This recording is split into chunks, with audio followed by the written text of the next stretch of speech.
1970년대 인류는 우주 탐사의 새로운 장을 열었습니다. 바이킹 1호와 2호가 그 주인공이었죠. 이 두 대의 탐사선은 우리에게 화성의 신비를 최초로 가까이에서 보여줬습니다. 이 놀라운 프로젝트는 수많은 과학적 발견과 함께 화성에 대한 우리의 이해를 혁신적으로 바꿔놓았습니다. 오늘 우리는 바이킹호가 화성에서 수행한 역사적인 미션을 되돌아보고자 합니다. 지금부터 바이킹호의 화성 탐사 이야기가 시작됩니다. 1975년 8월 20일 나사에서는 화성을 향해 바이킹 1호를 발사했습니다. 며칠 후 9월 9일에는 바이킹 2호를 발사했습니다. 이전에도 1960년대부터 소련과 미국은 경쟁하듯이 총 20회 이상의 화성 탐사를 시도했었는데요.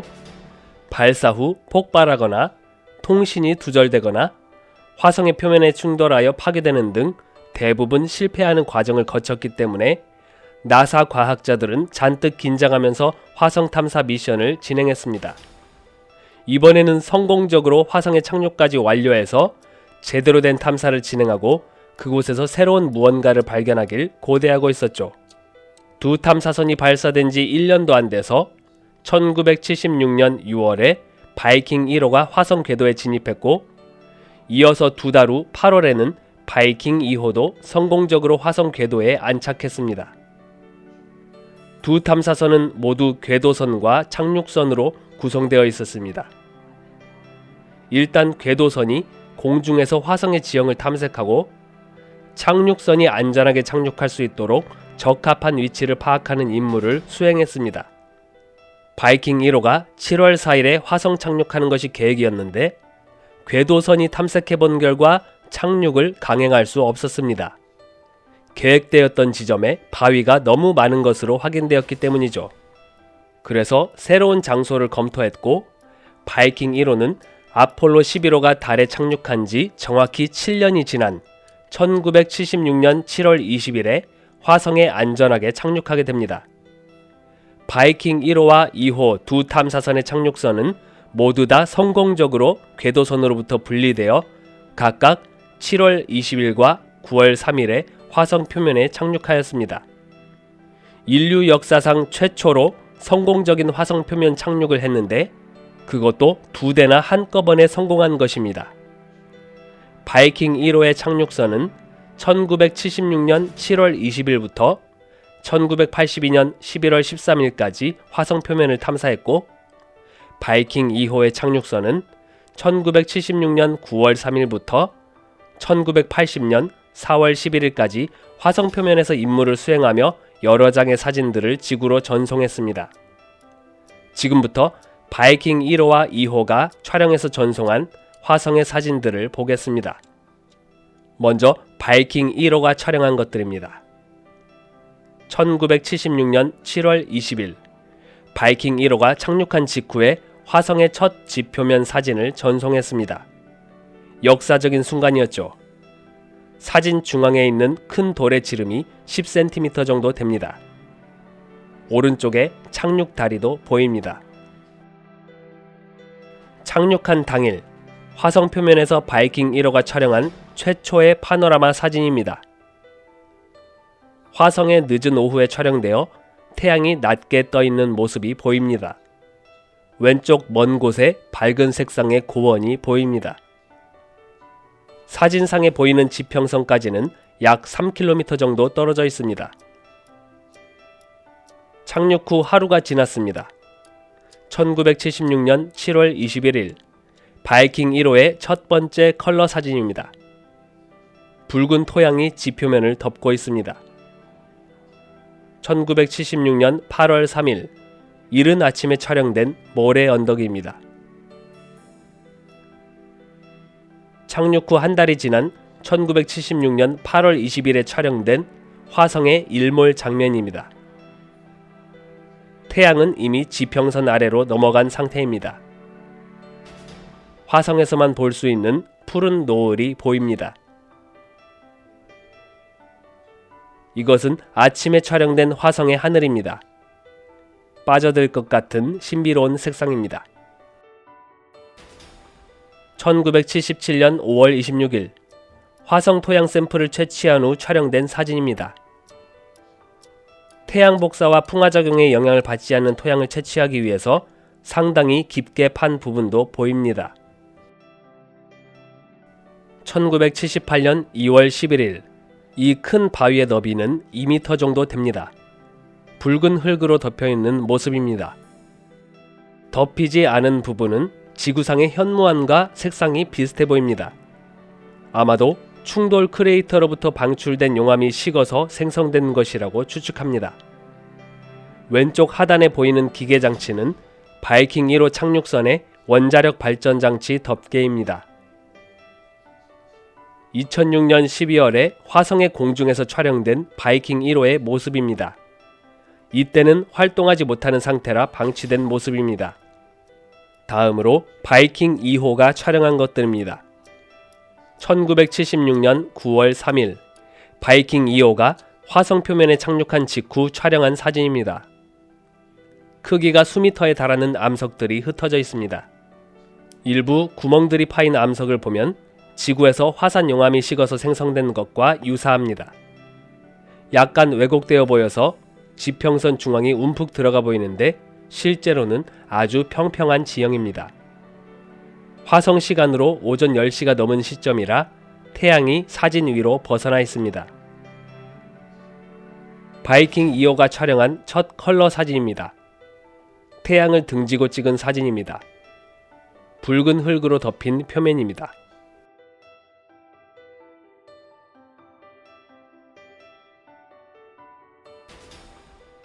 (1977년 9월 25일) 화성의 늦겨울에 서리가 내린 모습입니다. 암석들의 크기는 10cm에서 80cm까지 다양합니다. 서리가 내린 물질의 구성 성분은 물과 이산화탄소가 섞인 것으로 추측합니다. 1979년 5월 18일 이 사진에도 얇은 서리가 내린 것이 보입니다. 오른쪽에 있는 긴 바위는 지름이 1m 정도 됩니다. 더 가까이에서 본 사진입니다. 마치 지구의 겨울과 비슷한 지표면의 모습입니다. 화성의 아침에 해가 뜨기 직전의 모습입니다. 해가 뜬 직후입니다. 태양이 좀 작아 보이는데 화성은 지구보다 태양으로부터 멀리 떨어져 있기 때문입니다. 바이킹호의 화성 탐사는 단순한 탐사 이상의 의미가 있는 것 같습니다. 인간의 용기와 호기심이 무엇을 이룰 수 있는지를 보여주는 것이죠. 바이킹호 프로젝트에 참여한 모든 이들의 열정과 헌신 덕분에 우리는 화성과 우주에 대해 더 많은 것을 이해할 수 있게 되었습니다. 그들의 노력은 결코 잊혀지지 않을 것입니다.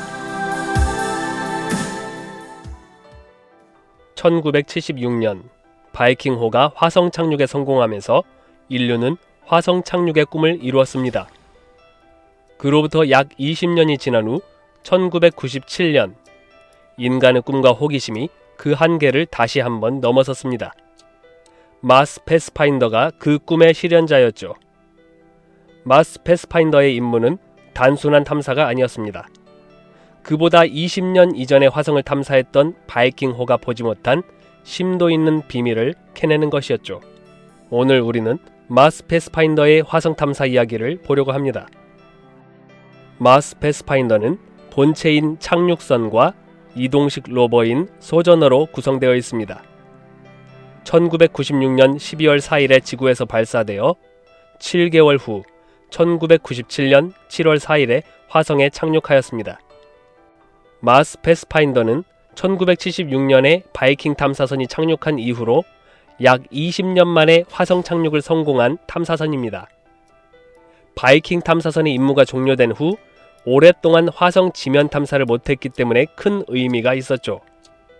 당시에 나사는 바이킹 탐사선 이후로도 마스 옵저버를 화성으로 보냈지만 화성 접근에 실패하면서 8억 달러가 넘는 엄청난 금액의 예산을 다 까먹은 상태였습니다. 그래서 이번 마스 패스파인더의 개발 비용은 1억 5천만 달러 이내로 잡고 최대한 저렴하게 진행되었는데 그럼에도 불구하고 성공적으로 화성에 착륙했죠. 착륙하는 과정을 보면 얼마나 저렴하게 이 프로젝트를 기획했는지 알 수 있습니다. 먼저 초속 6.1km의 빠른 속도로 화성 대기권에 돌입했고, 내열셀이 공기 저항을 받으며 자연적으로 초속 370m까지 감속했습니다. 그리고 낙하산을 전개해서 초속 68m까지 감속합니다. 그리고 착륙선이 분리되면서 20m의 줄에 대롱대롱 매달립니다. 이 상태로 화성 고도 335m 지점까지 내려가 엄청나게 큰 에어백을 전개합니다.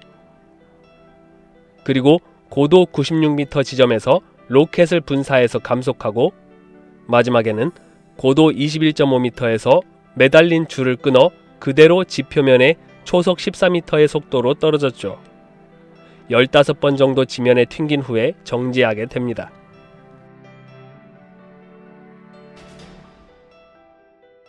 이보다 20년 전에 화성에 착륙했던 바이킹 탐사선은 역분사 엔진을 사용했는데, 그것과 비교하면 너무도 황당해 보였지만 예산을 삭감하려면 이 방법밖에는 없었나 봅니다.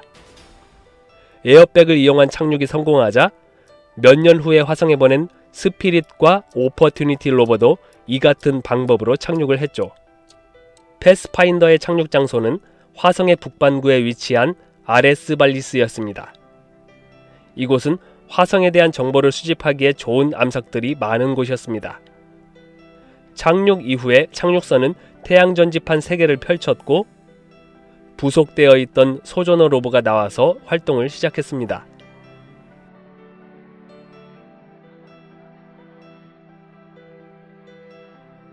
착륙한 날 1997년 7월 4일부터 9월 27일까지 약 3개월 동안 화성의 대기와 암석, 토양 등을 연구했고, 이 짧은 기간 동안에도 많은 사진들을 촬영해서 전송했습니다.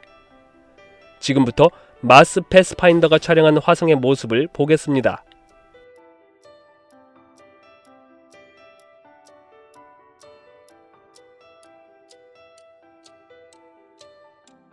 착륙한 당일에 패스파인더가 촬영한 것입니다. 소저너 로버가 활동을 개시하기 직전의 모습입니다. 착륙 시에 사용한 에어백이 아직 제대로 정리되지 않아서 소저너 로버를 지면에 내리기 위한 트랙을 펼칠 수가 없습니다.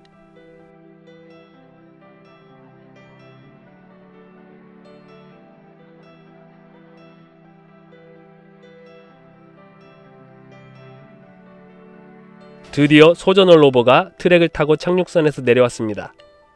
이제 지면 탐사 활동을 시작합니다. 어디부터 가볼까?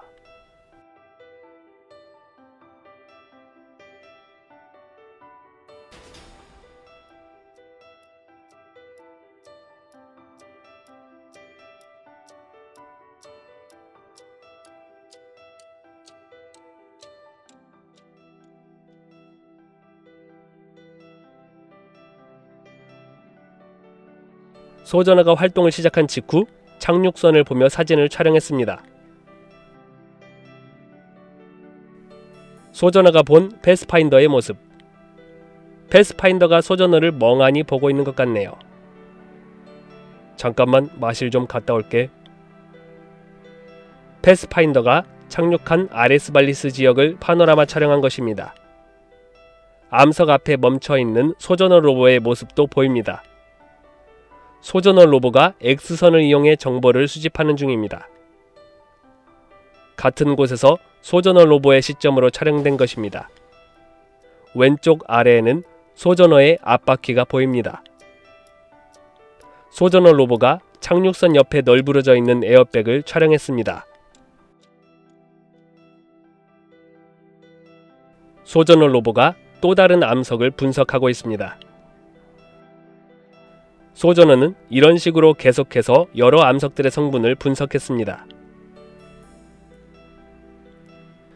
소저너 로버가 돌아다니면서 생긴 바퀴 자국의 흔적들입니다.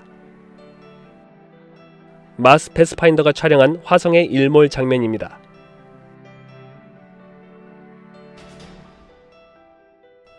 마스 패스파인더의 화성 탐사는 다시 한번 화성에 대한 이해를 크게 확장시켜 주었습니다. 그리고 이후의 화성 탐사 미션을 위한 길을 밝혀주었습니다. 비록 마스 패스파인더는 현재 가동을 멈췄지만 이 미션이 남긴 지식과 데이터는 오늘날까지도 화성 연구에 쓰이고 있죠. 그런데 이것은 시작에 불과했습니다. 그러므로 우주 플리즈의 화성 탐사 이야기는 계속됩니다. 지금으로부터 20년 전 2004년 1월에 나사의 스피릿 로버가 화성에 도착했습니다. 스피릿 로버의 눈을 통해 우리는 화성의 신비로운 산맥과 광활한 사막, 그리고 끝없이 펼쳐진 붉은 지평선을 볼 수 있었죠. 스피릿 로버가 경험한 화성의 이야기를 보기 시작하겠습니다. 나사에서는 쌍둥이 로버인 스피릿 로버와 오퍼튜니티 로버를 각각 2003년 6월 10일과 7월 7일에 화성을 향해 발사했습니다. 약 6개월이 지난 후 2004년 1월 4일에 스피릿 로버가 화성에 성공적으로 착륙했고 3주가 더 지나 1월 25일에는 오퍼튜니티 로버가 이어서 도착했습니다. 착륙한 위치는 정반대로 멀리 떨어지게 되었습니다. 오늘은 스피릿 로버의 이야기부터 볼 것입니다. 스피릿 로버의 탐사 여정은 시작부터 끝까지 여러 난관이 있었는데요. 착륙한 지 17일 만에 로버에 오류가 생겨서 이틀 동안 통신이 두절된 것입니다. 8일 동안 60회가 넘는 시스템 재부팅을 통해 간신히 활동을 재개했고 이후로는 별탈 없이 잘 작동하는 것 같았죠. 그러나 2006년 4월 6일에 로버의 앞바퀴 하나가 고장나는 바람에 전진 이동이 불가능하게 되었습니다. 어쩔 수 없이 로버를 후진 이동시키며 탐사를 이어나갈 수밖에 없었습니다. 이렇게 탐사 활동을 이어가다 2009년 5월에 바퀴가 부드러운 모래에 빠져서 움직이지 못하는 상태가 되어버렸습니다. 이 상태로 8개월 넘게 빠져나오지 못하여 결국 나사는 2010년 1월 26일부로 스피릿 로버를 모래에서 탈출시키는 것을 포기하고 정지 상태로 임무를 계속하는 것으로 계획을 바꿨습니다. 그런데 정지 상태로 있게 되자 급속하게 또 다른 문제가 발생했습니다. 태양 발전판에 쌓이는 먼지가 바람으로 제거되지 않아서 태양광 충전이 되지 않아 로버가 완전히 방전되어 버린 것이죠. 나사에서는 2010년 3월 22일에 스피릿 로버와 마지막 교신을 했고 결국 통신이 두절되었습니다. 그래도 스피릿 로버의 원래 활동 계획은 90일이었는데 실제로는 5년이 넘게 활동을 한 것이고 교신한 기간은 6년이 넘었으니 충분히 본전은 뽑았다는 생각이 드네요. 지금부터 본격적으로 스피릿 로버가 촬영한 화성의 모습을 생생하게 보겠습니다.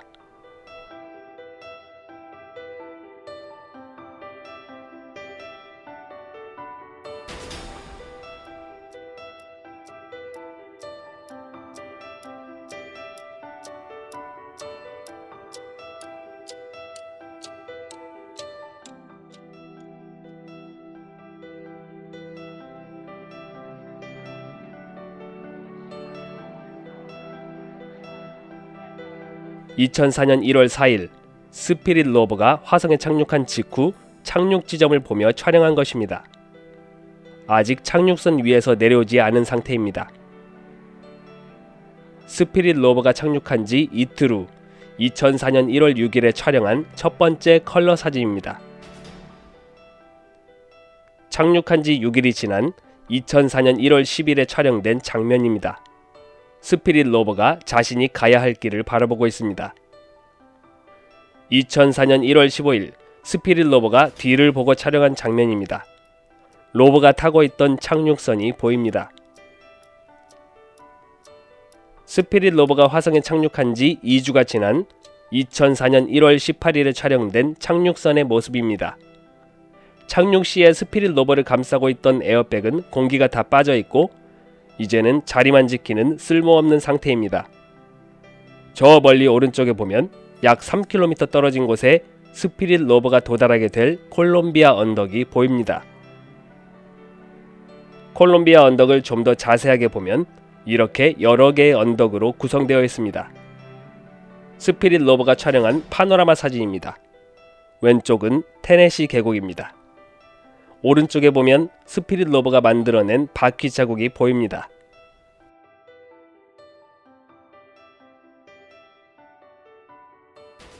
또 다른 파노라마 사진입니다. 저 멀리 몇 개의 언덕들이 보이는데 화재로 사망한 아폴로 1호 우주 비행사들의 희생을 기리며 그들의 이름을 딴 언덕들입니다. 2005년 5월 19일 스피릿 로버가 촬영한 화성의 감동적인 일몰 장면입니다. 이 놀라운 광경 앞에서 스피릿 로버는 잠시 멈춰서서 마치 자신이 얼마나 멀리 왔는지 되돌아보는 것 같습니다. 이것은 2006년 4월 18일부터 8월 17일까지 4개월이 걸려 완성된 파노라마 사진입니다.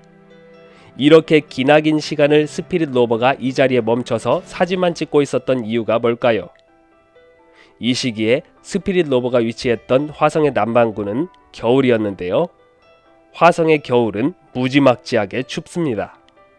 스피릿 로버가 섭씨 영하 100도를 견뎌야 했기 때문에 전력을 아끼기 위해 이 한자리에 대기하면서 천천히 파노라마 사진들을 계속 촬영한 것이죠. 총 1449개의 사진을 촬영해서 합쳤기 때문에 사진 용량이 500MB에 달합니다. 주변의 암석들을 보면 구멍이 많이 뚫린 화산암들을 볼 수 있습니다. 이 암석들을 좀 더 가까이 보면 분명히 용암이 식어서 형성된 화산암의 형태라는 걸 알 수 있습니다. 이 장면도 같은 장소에서 긴 시간 동안 만들어진 파노라마 사진입니다.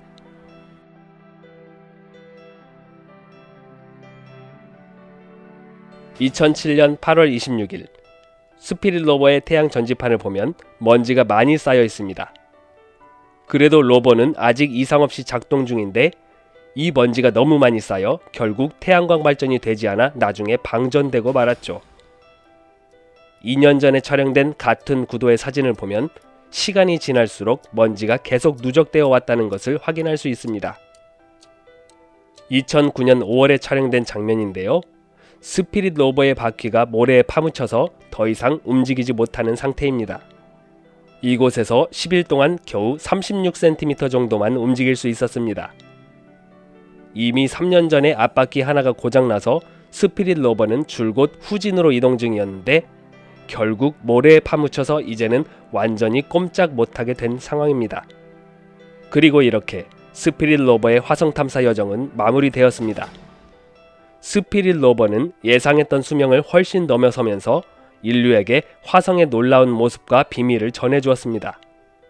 스피릿 로버가 화성에 남긴 발자국은 단순한 흔적이 아닙니다.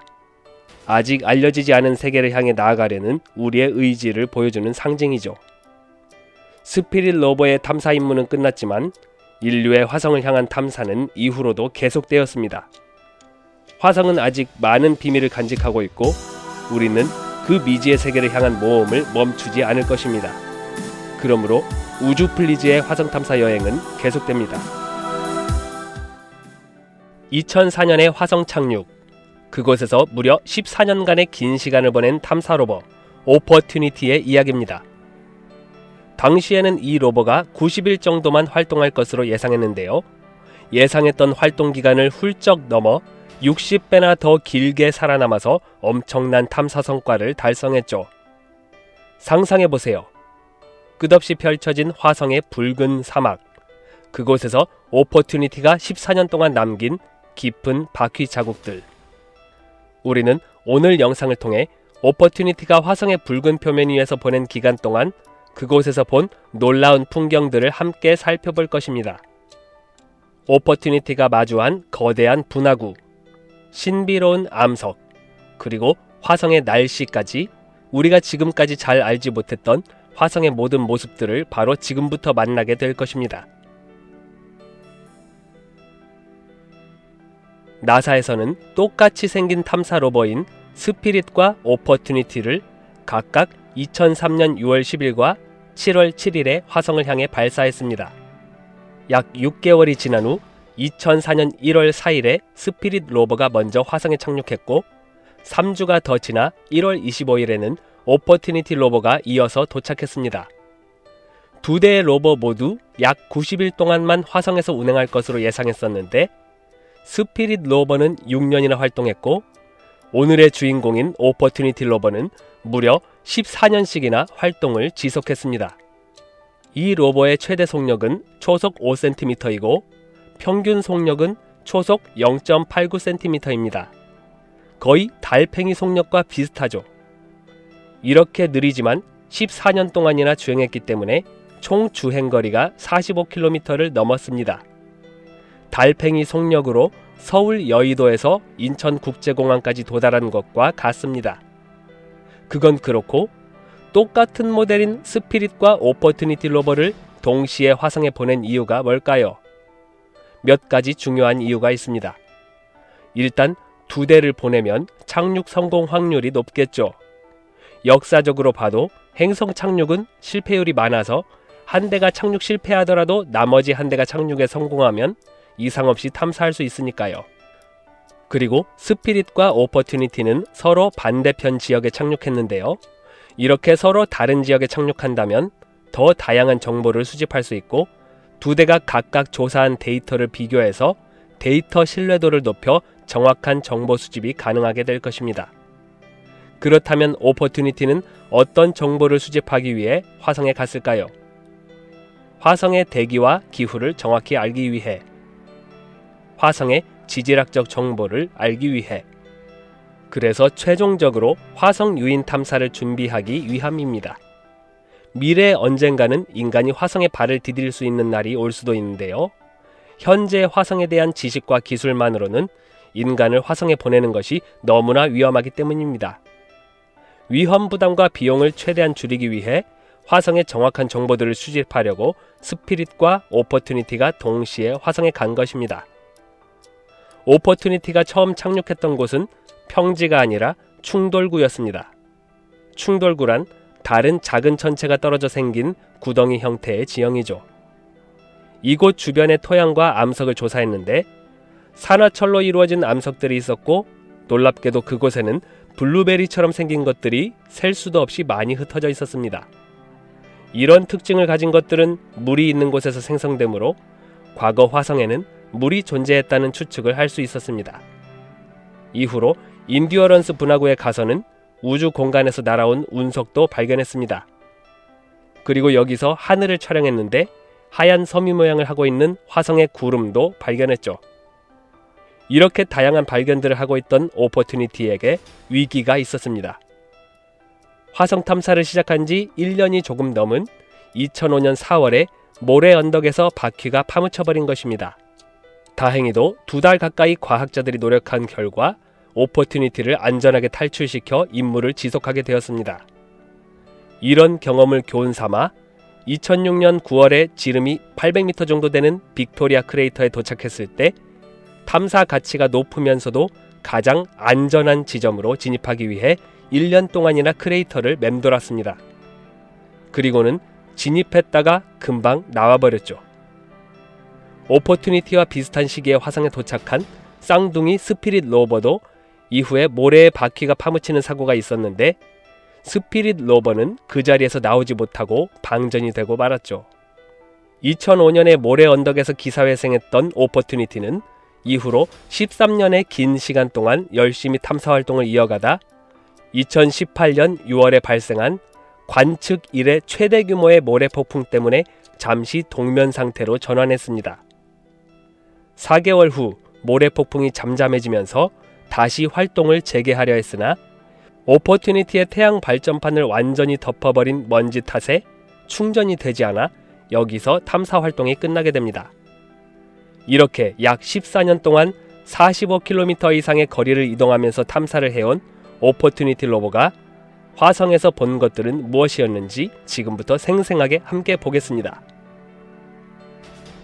착륙한 지 5일 후 2004년 1월 30일 오퍼튜니티 로버가 착륙선 위에 서서 화성의 지표면을 밟기 위해 준비 중입니다.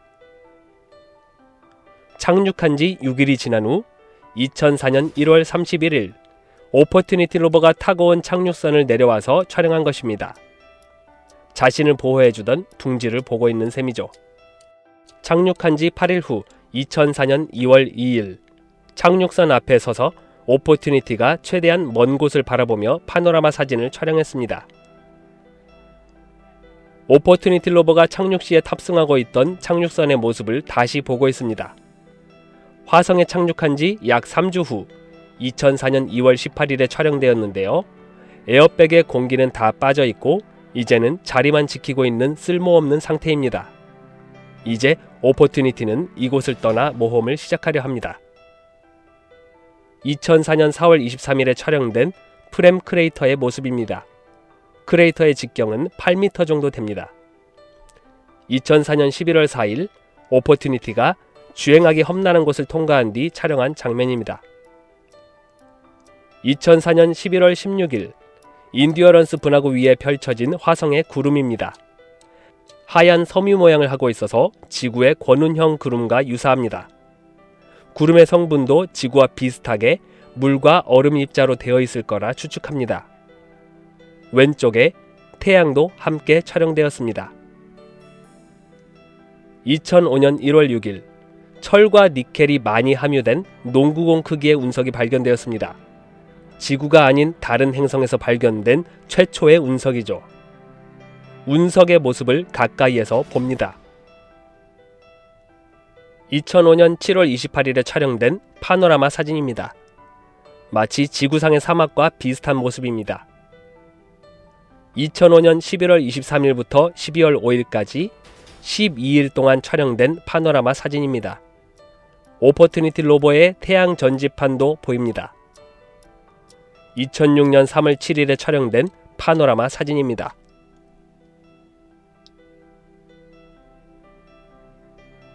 (2008년 1월 3일에) 촬영된 사진입니다. 오퍼튜니티의 바퀴 자국이 선명하게 보이네요. 2011년 4월 8일 암석 내부를 보기 위해 원형으로 암석을 연마시킨 후에 촬영한 것입니다.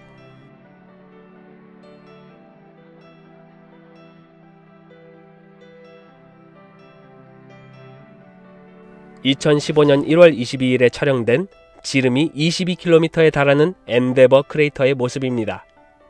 이 파노라마 사진 촬영은 7일이 소요되었습니다. 2018년 5월 13일부터 6월 10일까지 약 한 달에 걸쳐 촬영된 파노라마 사진입니다.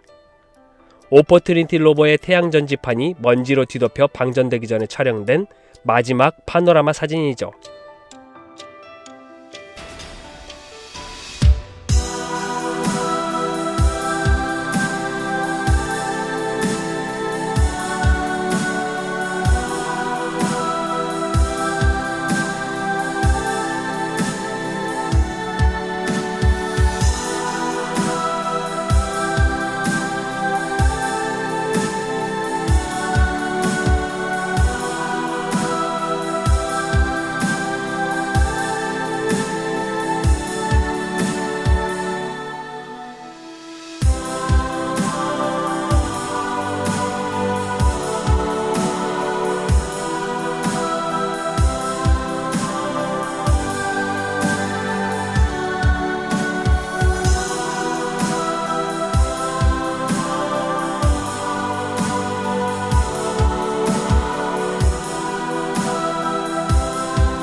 그리고 이렇게 오퍼튜니티의 장엄한 모험은 마침표를 찍습니다.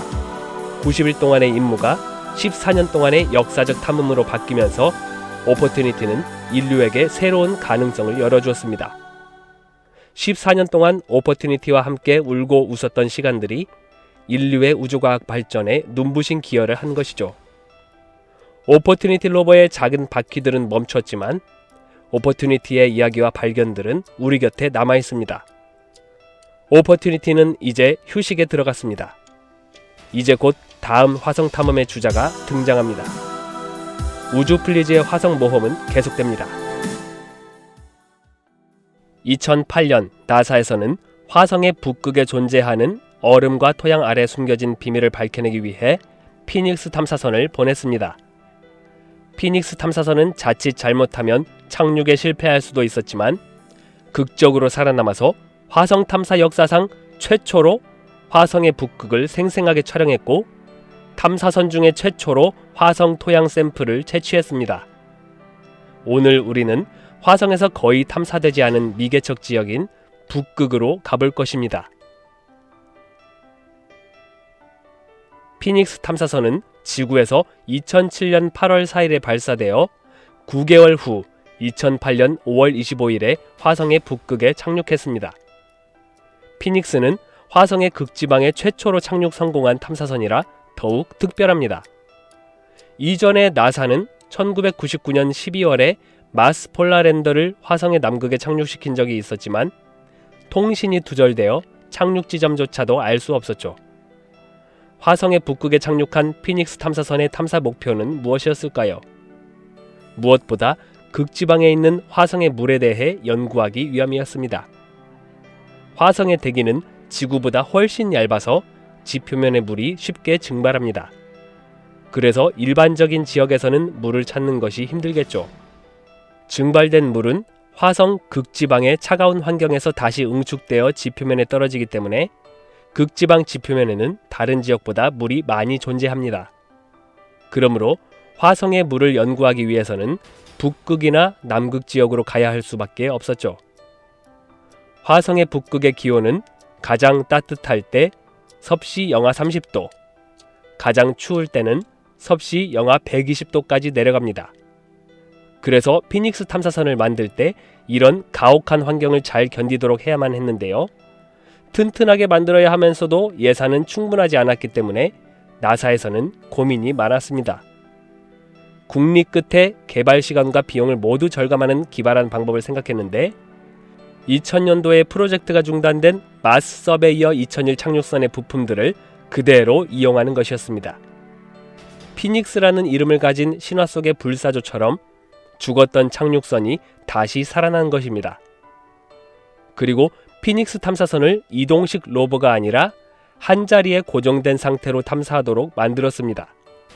이렇게 해서 이동식 로버 시스템을 만드는 데 들어가야 할 비용을 없애고 탐사선의 관측 도구를 더 정교하게 하는 것에 투자를 했죠.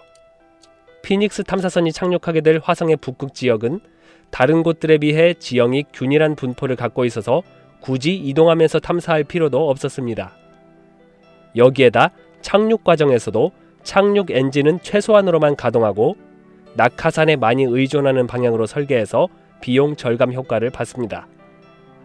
이렇게 짧은 기간에 비교적 저렴한 비용으로 완성된 피닉스 탐사선은 2008년 5월 25일에 화성 북극 착륙 과정을 시도했습니다. 피닉스 탐사선의 착륙 과정과 착륙 지점을 계속 모니터링하기 위해 화성 정찰 궤도선도 피닉스 탐사선 근처로 접근했습니다. 피닉스는 초속 6km의 빠른 속력으로 화성 대기권에 진입했고 열 보호막을 이용한 대기 마찰과 낙하산으로 감속을 해서 착륙 직전에 착륙 엔진을 가동했는데요.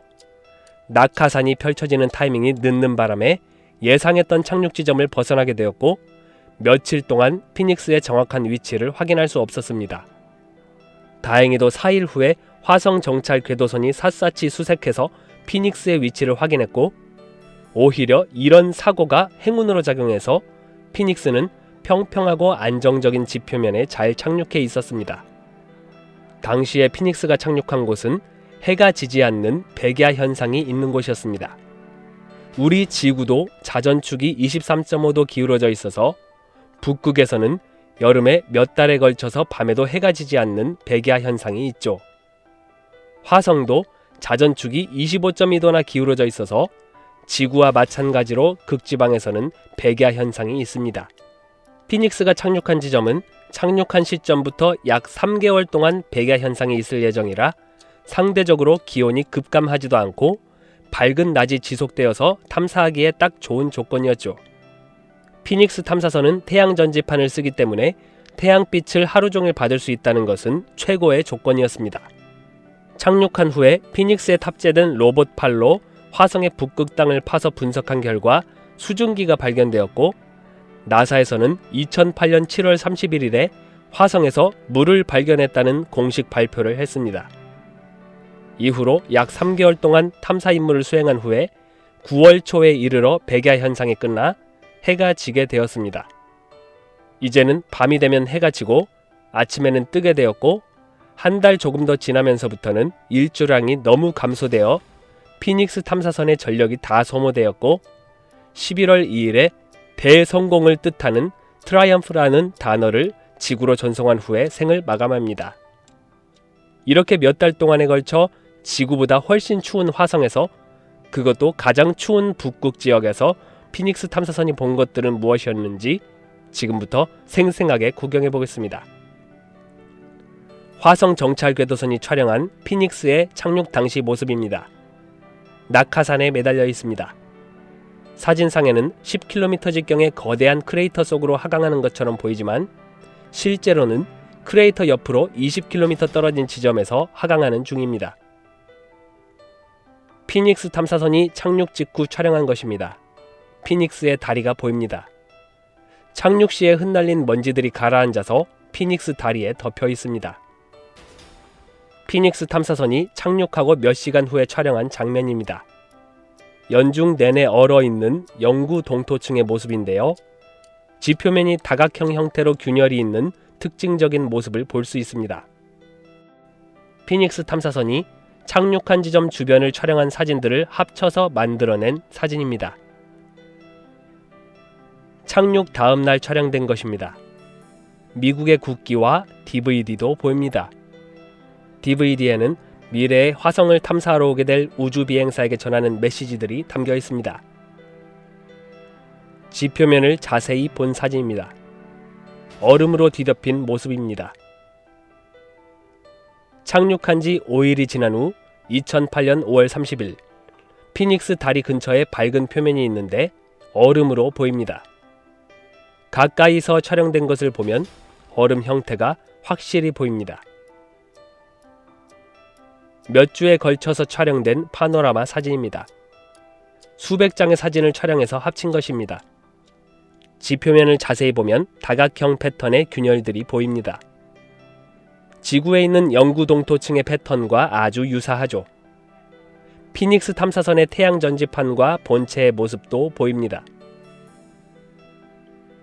착륙한 지 10일이 지난 후 2008년 6월 5일, 피닉스가 토양을 파낸 모습이 보입니다. 피닉스는 채취한 토양 샘플로 성분 분석을 진행합니다. 토양을 파내고 9일이 더 지난 후에 보니 주사위 정도 크기의 밝은 물질 덩어리가 사라졌습니다. 얼음이 증발된 것으로 보입니다. 컬러 이미지로 보면 더 생생합니다. 왼쪽 하단에 있었던 덩어리 얼음들이 증발되어 사라진 것을 확인할 수 있습니다. 피닉스 탐사선의 땅 파는 도구입니다. 굴착기 같은 모습이네요. 이렇게 토양을 채취해서 피닉스의 자체 분석기 시스템에 넣고 성분 분석을 합니다. 피닉스 탐사선이 토양을 파내고 암석을 분석한 부분입니다. 피닉스는 고정식 탐사선이라 이 한자리에서 다양한 방법으로 분석을 진행했습니다. 열심히 땅 파고 일하면서 지저분해진 피닉스의 모습입니다. 가판 위에 화성의 흙이 떨어져 있습니다. 피닉스 탐사선이 착륙했을 당시와 착륙한 지 10년이 지난 후에 화성 정찰 궤도선이 피닉스 착륙 지점을 보고 촬영한 사진입니다. 피닉스 탐사선의 모습이 보이고 착륙 시에 분리된 열 보호막과 낙하산도 보입니다. 10년이 지난 후에는 대부분 먼지로 덮여 희미해졌습니다. 그리고 이렇게 화성의 북극 평원 위에서 피닉스 탐사선은 위대한 탐사 임무를 마무리 지었습니다. 이 작은 탐사선은 화성의 추운 평원 위에서 얼어붙은 땅을 파헤치며 귀중한 데이터와 사진들을 보내주었고, 인류의 우주과학 발전에 소중한 퍼즐 한 조각을 맞춰주었죠. 이후로도 이어진 화성 탐사는 더 대단한 것들이 기다리고 있습니다. 2012년에 화성에 착륙해서 11년이 넘은 지금까지도 탐사를 계속하고 있는 큐리오시티 로버 편을 기대해주세요. 이곳은 화성입니다. 이곳은 아무도 존재하지 않는 공허한 사막이라고 생각하기 쉽죠. 그러나 어떤 존재들이 현재 이곳을 누비고 있습니다. 바로 화성 탐사 로버들입니다.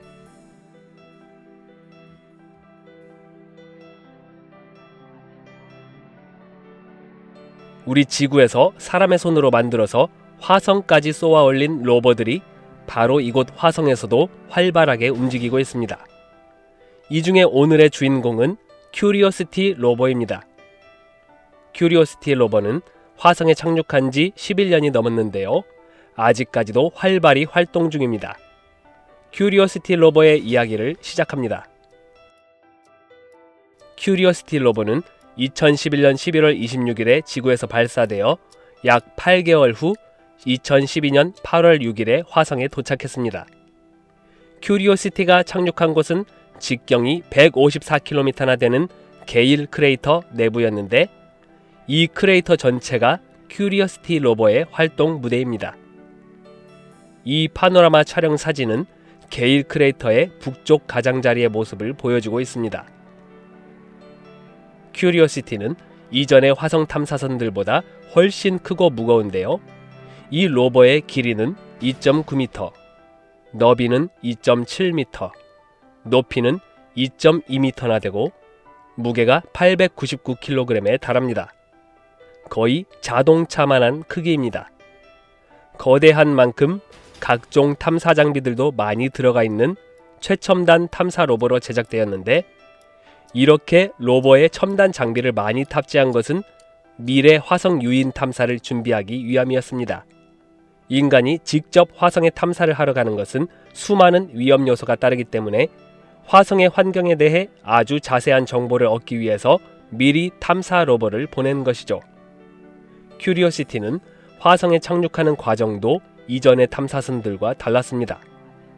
이전에 착륙한 스피릿과 오퍼튜니티 로버는 낙하산에 매달린 채로 하강하다 에어백에 포장된 채로 던져지는 방법을 썼는데요.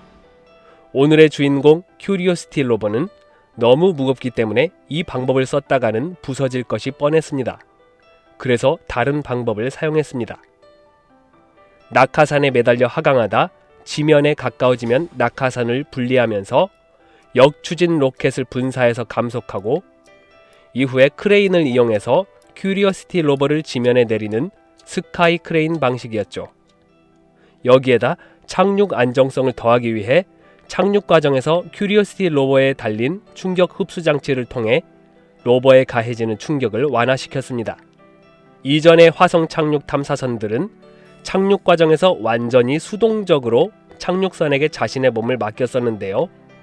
큐리오시티는 표면의 충격을 완화하는 서스펜션이 달려 있어서 화성 표면으로 하강할 때 스스로 충격을 흡수하는 방법으로 착륙 과정에 참여한 것입니다. 이런 새로운 방법으로 완벽하게 성공적인 착륙을 한 큐리오시티는 2012년 8월 6일부터 지금까지 11년 넘게 탐사 활동을 이어나가고 있습니다. 사실 나사에서는 큐리오시티가 이렇게까지 오랫동안 살아남을 줄은 몰랐습니다. 그래서인지 큐리오시티 로버 1주년 때 살아남아줘서 고맙다고 생일 축하 연주까지 해줬는데,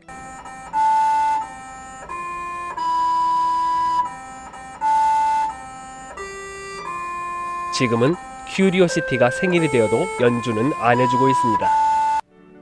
이렇게 오랜 세월 동안 화성 땅을 밟고 있는 큐리오시티 로버가 본 것들은 무엇이었는지 지금부터 생생하게 구경해보겠습니다.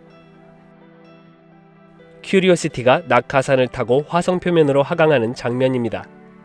화성 정찰 궤도선이 촬영한 것입니다. 착륙 시에 열보호막이 분리되고 3초 후에 촬영된 장면입니다.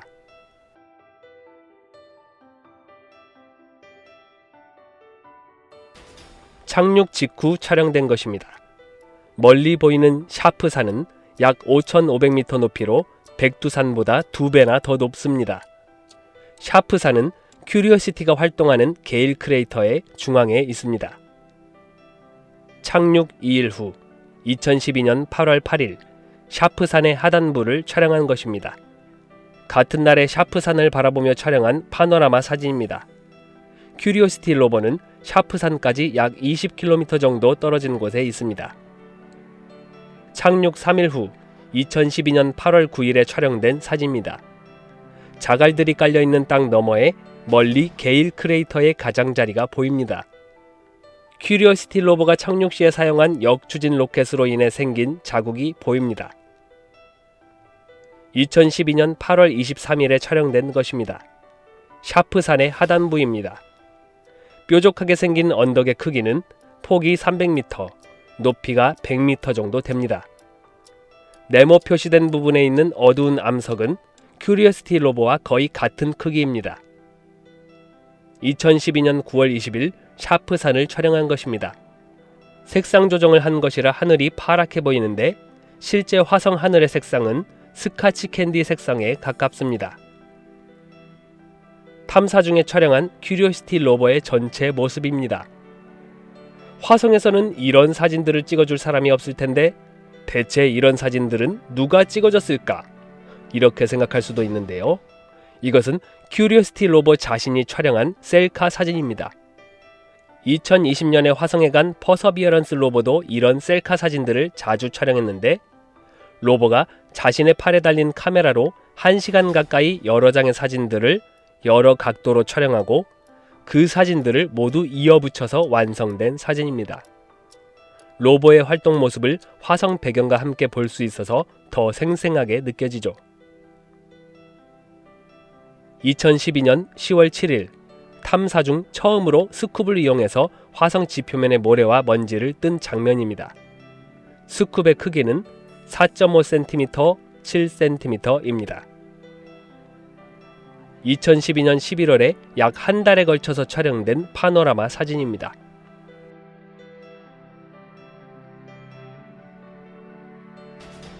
(2013년 1월 15일) 큐리오시티 로버가 먼지 제거 도구를 사용해서 암석 표면의 먼지를 제거한 장면입니다. 2013년 1월 24일 큐리오시티 로버가 야간 작업을 하는 중에 촬영한 것입니다. 2013년 1월 27일에 촬영된 화성의 일몰 장면입니다. 주변의 하늘은 실제 색상이고 태양빛은 과다 노출되어 실제보다 밝게 표시되었는데요. 일몰 때 실제로는 태양 주변으로 푸른 색상의 노을이 보입니다. 2013년 2월 1일 탐사 중 처음으로 드릴을 테스트하는 장면입니다. 2014년 2월 9일 큐리오시티가 자신이 지나온 모래 언덕을 되돌아보고 있습니다. 2015년 4월 15일 해가 지는 모습을 촬영한 것입니다. 화성에서만 볼 수 있는 멋진 푸른 노을의 모습입니다. 2015년 9월 9일 샤프산의 높은 곳을 보고 촬영한 것입니다. 색상 보정이 되어서 하늘이 파랗게 보입니다. 지형이 다양해 보이는데요. 둥근 모양, 평야지대, 기복이 심한 지형 등이 보입니다. 2018년 1월 샤프산을 바라보고 촬영한 것입니다. 흰색 표시한 부분은 점토가 함유된 암석입니다. 과거에 물이 있었던 정보에 대해 연구를 하기 위해 큐리오시티는 이곳을 향해 가는 길입니다. 2018년 5월 20일 암석을 연구하기 위해 드릴로 1.6cm 직경의 구멍을 뚫은 후 촬영한 것입니다. 2018년 6월 7일과 6월 10일에 촬영된 것입니다. 먼지 폭풍으로 인해 3일에 걸쳐서 먼지가 증가된 것을 볼 수 있습니다. 당시의 화성 먼지 폭풍은 아주 심각한 수준이어서 2004년부터 화성에 미리 도착해서 활동하고 있었던 오퍼튜니티 로버의 태양 전지판을 다 뒤덮는 바람에 로버가 방전되면서 탐사를 마감하게 될 정도였는데요. 큐리오시티 로버는 방사성 동위원소 열 발전기를 동력원으로 쓰기 때문에 이런 먼지 폭풍에도 끄떡없이 이렇게 여유로운 모습으로 셀카까지 촬영을 했습니다. 2019년 6월에 촬영된 파노라마 사진입니다. 색상이 보정되어 하늘이 푸르게 보입니다. 이렇게 사진을 전체적으로 색상 보정해서 하늘이 푸르게 보이게 하는 이유가 있는데요. 만약 화성의 이 지형을 지구상에서 보면 어떤 색으로 보일지 알기 위해서입니다. 2021년 3월 19일 일몰 직후에 촬영된 화성의 구름입니다. 색상을 보정해서 화성의 구름이 더 잘 보이도록 한 사진입니다. 같은 날 촬영된 것입니다. 화성의 구름은 지구보다 더 높은 고도에서 형성됩니다. 물과 이산화탄소가 포함되어 있을 것이라고 추측하죠. 2021년 3월 28일 해가 진 직후에 촬영된 화성의 하늘입니다. 구름이 흘러가는 모습이 보입니다. 3일 후에도 하늘을 촬영했는데 여전히 구름이 잘 보입니다. 화성에서 보는 구름이라 더 신비하게 느껴집니다. 2022년 10월까지 큐리오시티가 드릴로 암석을 뚫은 36개의 구멍들입니다. 큐리오시티는 이렇게 암석에 구멍을 뚫어서 잘게 부서진 암석 샘플들을 수집했습니다. 2023년 1월 28일 우주공간에서 날아온 철과 니켈로 이루어진 운석을 발견했습니다. 크기는 30cm 정도 됩니다. 큐리오시티가 화성에서 본 여러 운석 중에 하나입니다. 2023년 7월 25일에 촬영된 파노라마 사진입니다. 색상 보정이 되어서 하늘이 푸른색으로 보입니다. 이렇게 큐리오시티 로버는 지금도 화성을 누비며 탐사를 이어가고 있습니다. 큐리오시티의 여행은 앞으로도 계속될 것입니다.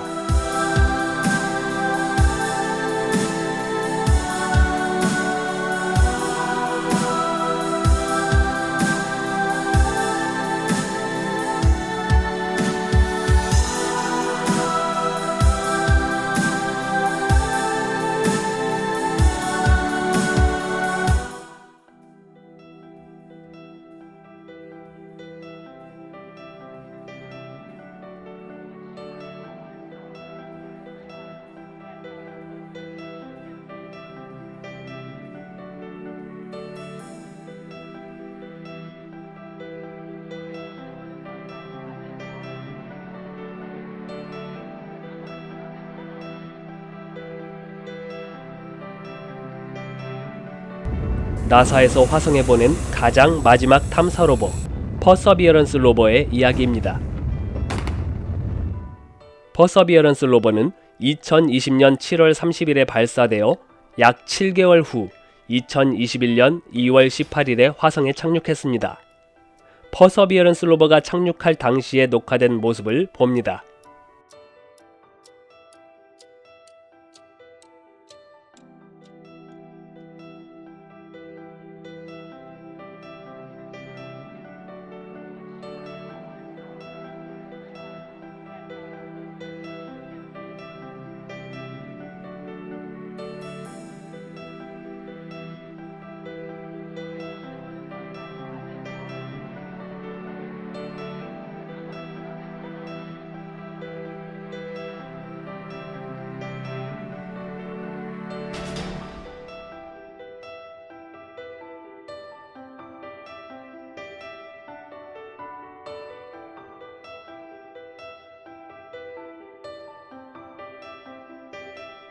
퍼서비어런스 로버는 마이크도 장착되어 있어서 화성 탐사 중 발생하는 소리도 녹음했습니다.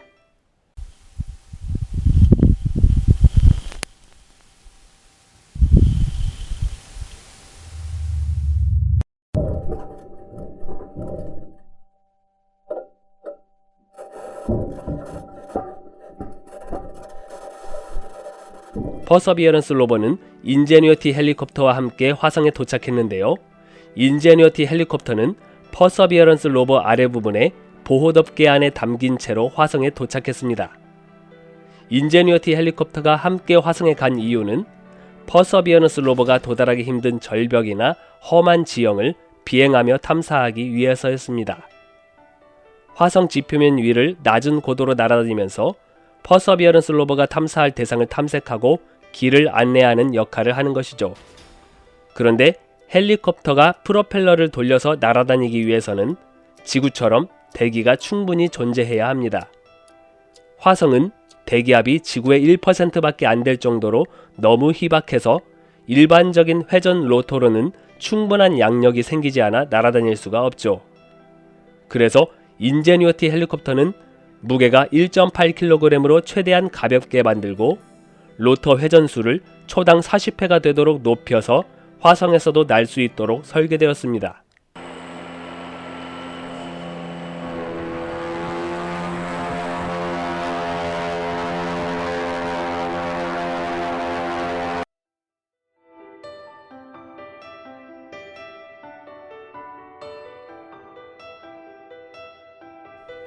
인제뉴어티의 몸체는 겨우 14cm인데 날개 길이는 1.1m나 되게 하면서 회전수를 최대한 높였기 때문에 화성에서도 비행이 가능한 스펙인 것입니다.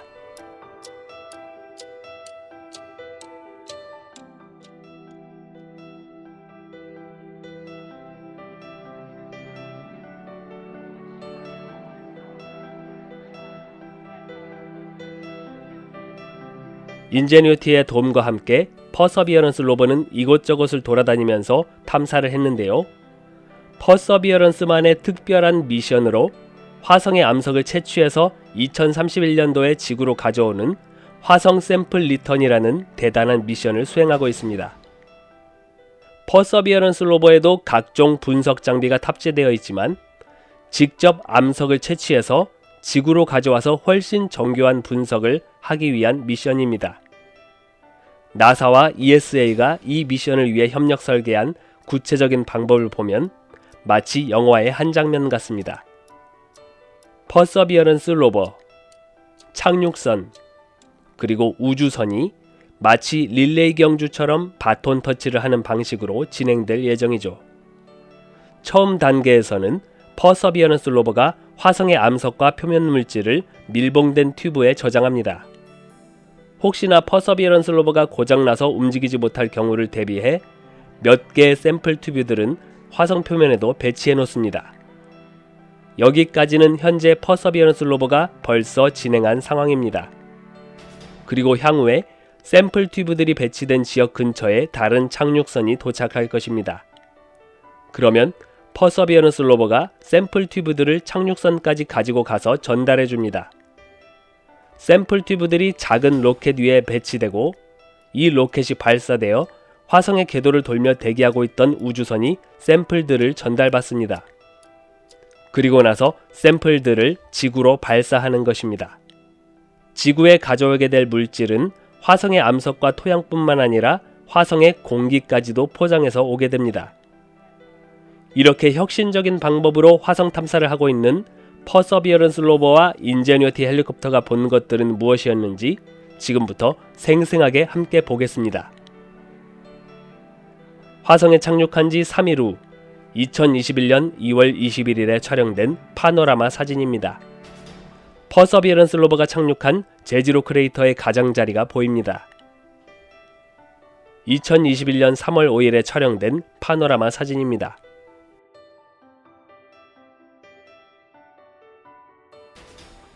(2021년 3월 26일부터 4월 3일까지) 퍼서비어런스 로버의 뱃속에서 인제뉴어티 헬리콥터가 나오는 과정입니다.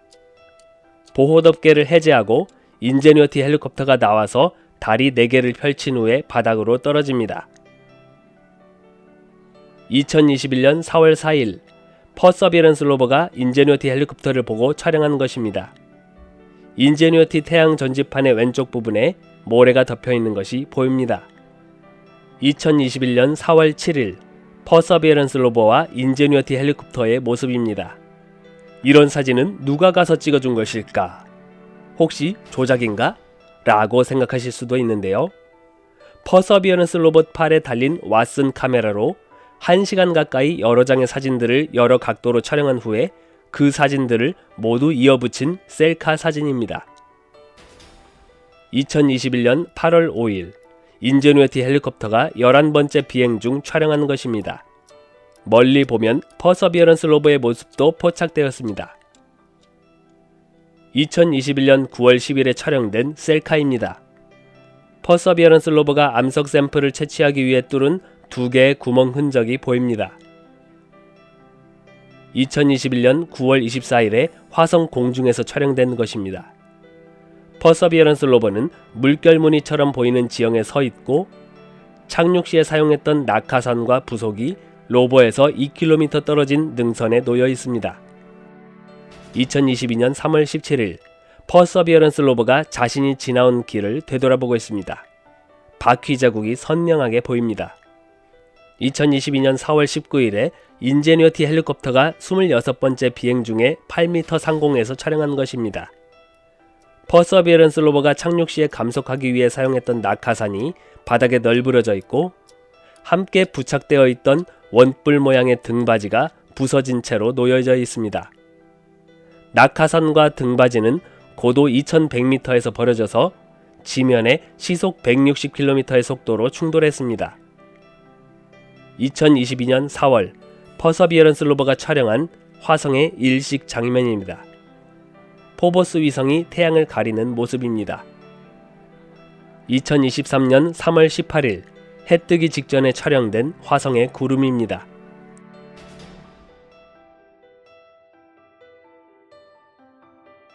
(2023년 3월 30일) 퍼서비어런스 로버가 암석 샘플을 수집하는 모습입니다. 암석 샘플을 추출한 후에는 이렇게 구멍이 남게 되죠. 2023년 7월 28일에 촬영된 파노라마 사진입니다.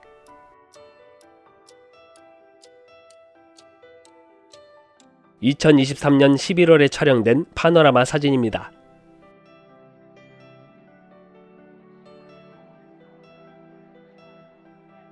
퍼서비어런스 로버가 2023년 12월 12일까지 수집한 암석 샘플들의 단면 모습입니다. 각 샘플 튜브의 왼쪽 사진은 수집한 암석 샘플의 단면이고 오른쪽 사진은 암석 추출 후 생긴 구멍을 근접 촬영한 것입니다. 구멍의 직경은 5cm입니다. 이렇게 퍼서비어런스 로버는 현재도 화성의 붉은 사막 위에서 흙먼지를 일으키며 주행하고 있습니다. 언젠가는 우리도 저곳에 가고 말 거야. 화성을 향한 우주과학자의 꿈이죠. 하지만 이 꿈이 깊어질수록 우리가 떠나려는 이곳 지구의 가치를 더욱 깊이 깨닫게 됩니다. 화성의 붉은 땅을 밟는 것은 인류의 미래일지도 모릅니다. 그러나 지구는 우리의 영원한 고향이자 우주 속에서 찾을 수 있는 유일한 안식처입니다.